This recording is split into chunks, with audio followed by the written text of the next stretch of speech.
స్వామి,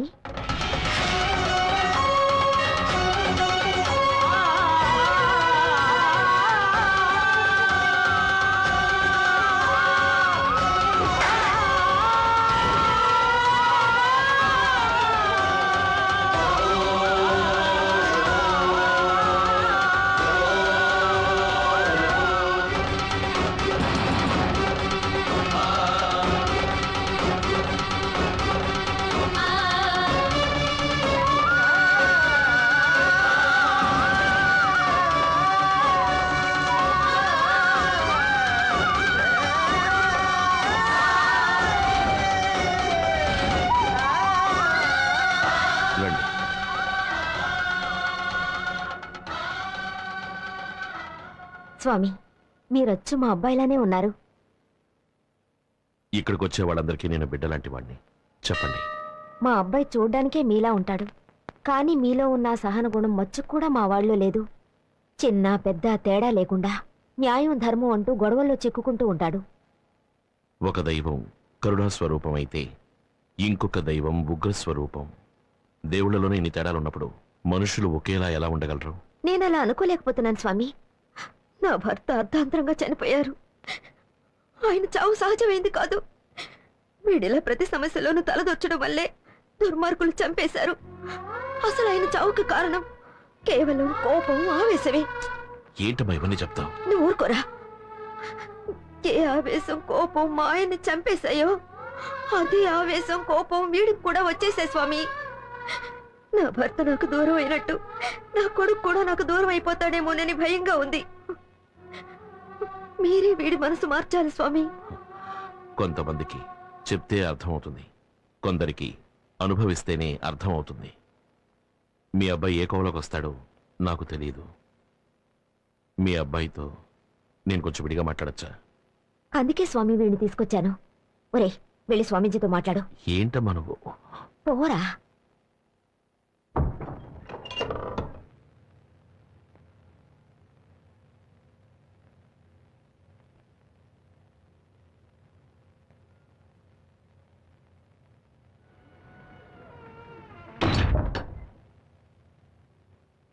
ఎందుకు బాబు మీ అమ్మగారిని ఇబ్బంది పెడతావు?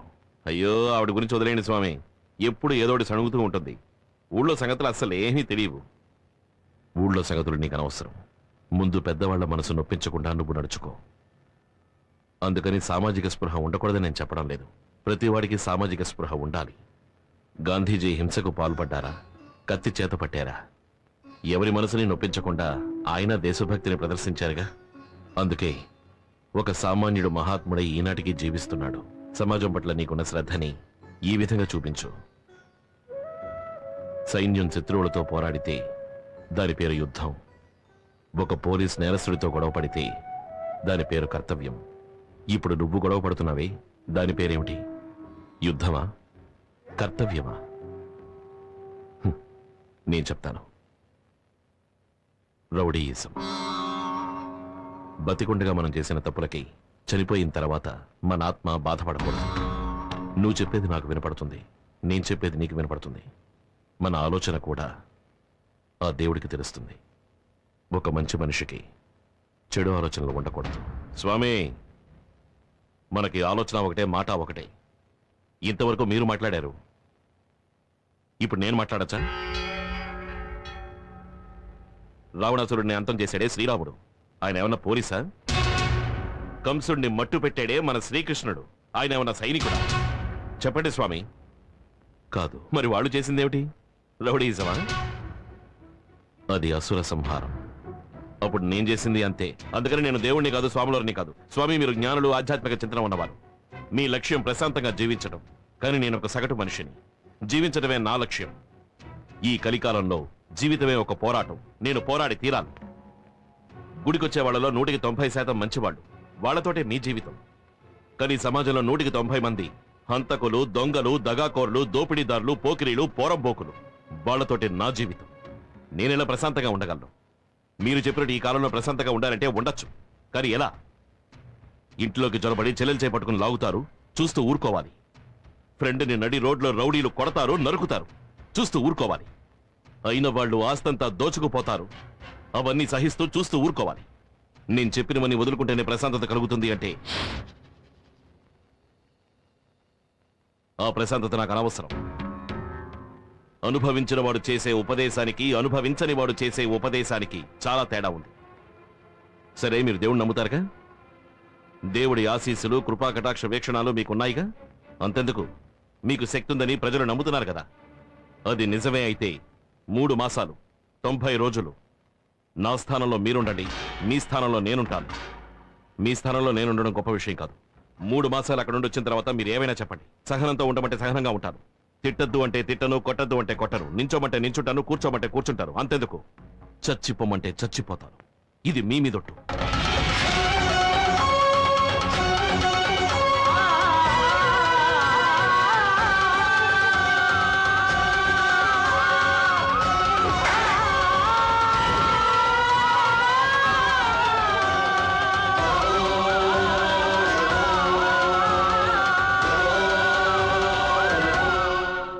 ఈశ్వరుడి మీదొట్టు.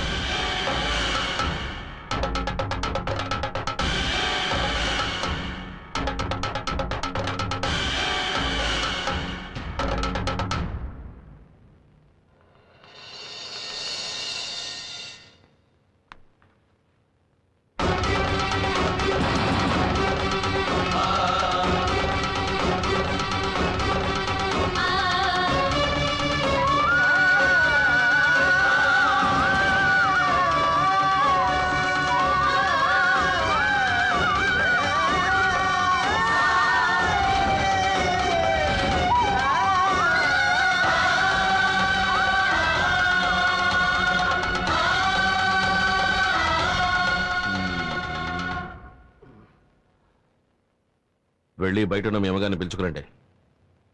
ఏంటి అలా చూస్తున్నారు? ఇంకో 3 నెలల వరకు ఆవిడ మీ అమ్మగారు. వెళ్ళండి. అమ్మా, స్వామీజీ పిలుస్తున్నారు, లోపలికి రండి. నన్నెప్పుడు ఏకవచనంతో పిలిచేవాడివి, స్వామీజీతో మాట్లాడిన 5 నిమిషాల్లో నీలో ఎంత మార్పు వచ్చేసింది. స్వామీజీ మహిమ. రా.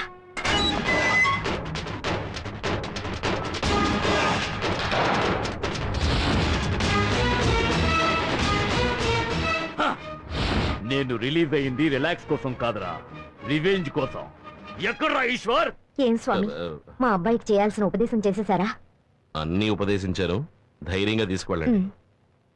వెళ్ళరా, పెళ్లి వారి పాదాలకు నమస్కరించి ఆశీస్సులు అందుకో. ఏంటి రాజా, ఆదిలోనే హంసపాద? ఇప్పటికే ఏం మించిపోలేదు, బాగా ఆలోచించి నిర్ణయించుకో.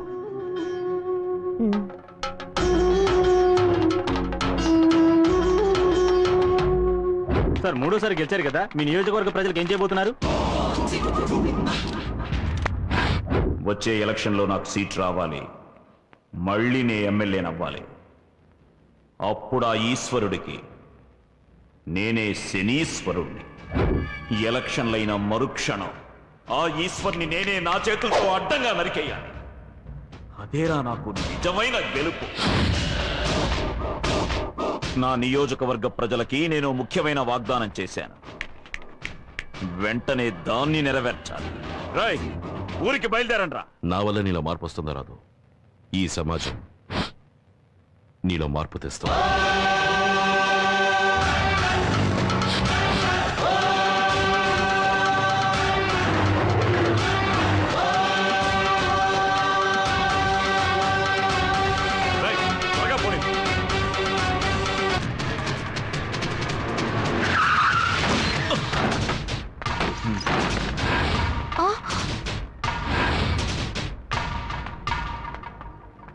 ఈశ్వర్ ఎక్కడున్నాడు? రాలేదు. నీ మొగుడేడే? ఎన్నికలు అవగానే వెళ్ళిపోయారు. ఎక్కడికి వెళ్ళారో ఏమయ్యారో నాకు తెలీదు. ఎక్కడున్నాడే ఈశ్వర్? టమాటా ఎంతమ్మా? 30 రూపాయలమ్మా. అదేంటి 5 రూపాయలు ఇవ్వండి. 25 రూపాయలే కదా. అన్ని చోట అంతేమ్మా, దొరకడం లేదు. చూసి కాస్త మంచి కాయలు ఇవ్వండి. ఏమయ్యా ఈశ్వర్, నువ్వు ఏనాడు ఈ మార్కెట్ లో అడుగు పెట్టని వాడివి, కొత్తగా అరటికాయలు కొనడానికి వచ్చావు? నమ్మలేకపోతున్నానయ్యా. నీ బోర్డు నమ్మకాన్ని తీసి పక్కన పెట్టు. ఇప్పుడే మా అబ్బాయి మారి నా మాట వింటున్నాడు. నువ్వు వాడిని బాగుపడినిచ్చేలా లేవే. కాసిన పచ్చిమిరపకాయలు ఇవ్వు.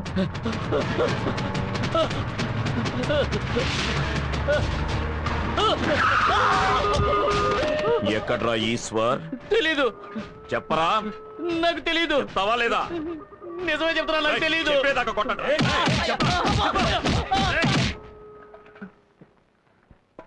వెళదాం పద.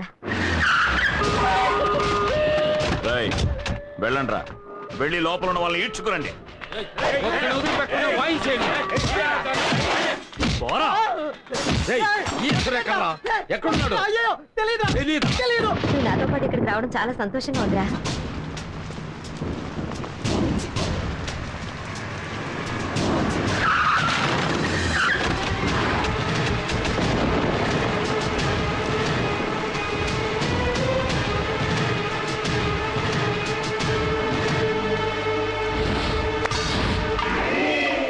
కోటుగాడిని ఇక్కడికి లాక్కురండి.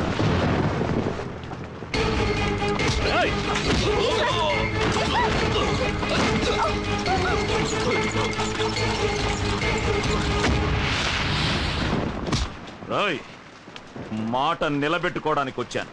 ఇప్పుడు ఏం చేస్తావో చూస్తాను. రాయ్, వీణ్ణి చంపి పాతేయండి.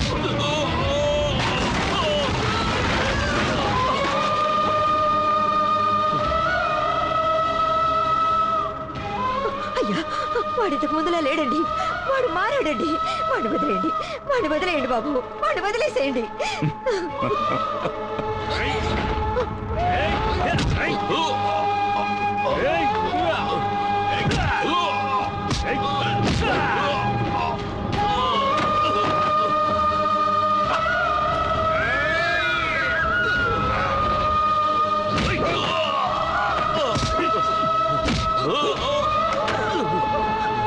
వాడిని కొట్టండి,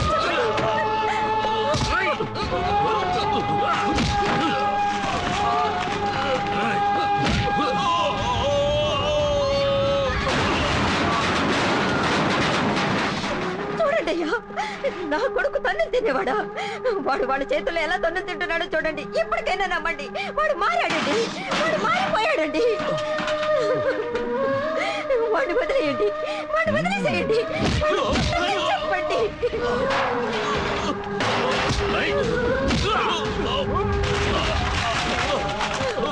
అయ్యా, దయించి నా మాట నమ్మండి, వాడు మారాడు. ఇక పొరపాటును కూడా వాడు మీ జోలికి రాడు. నమ్మండి, నన్ను నమ్మండి.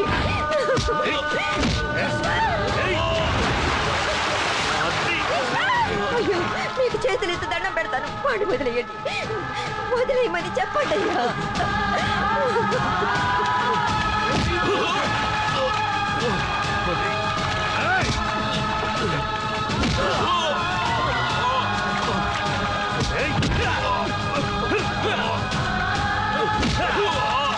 రేయ్, వాణ్ణి ఒక్క వేటుతో వేసేయండి.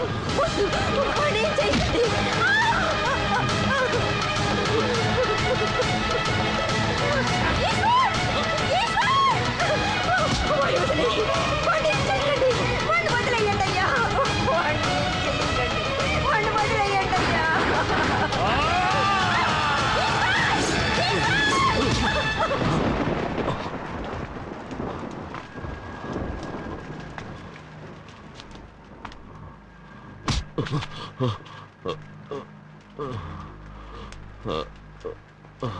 ఇంతకు మించి వీణ్ణి కొడితే చచ్చిన పామును కొట్టినట్టే.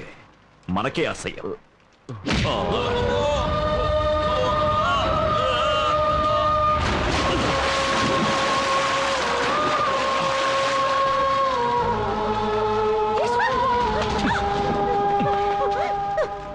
నీ కొడుకు ప్రాణాలు నీకు భిక్షగా వేసి వెళ్తున్నా.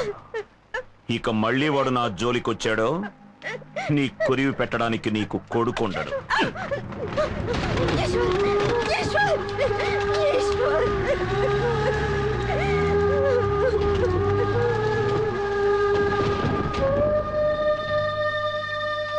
ఏం దిగులు పడకండి, త్వరలోనే కోలుకుంటాం. ఓకే? అలాగే డాక్టర్.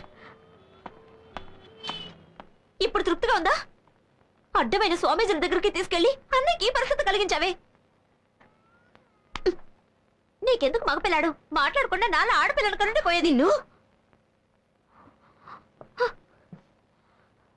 ఈ గాయం 2 రోజుల్లో తగ్గిపోతుంది.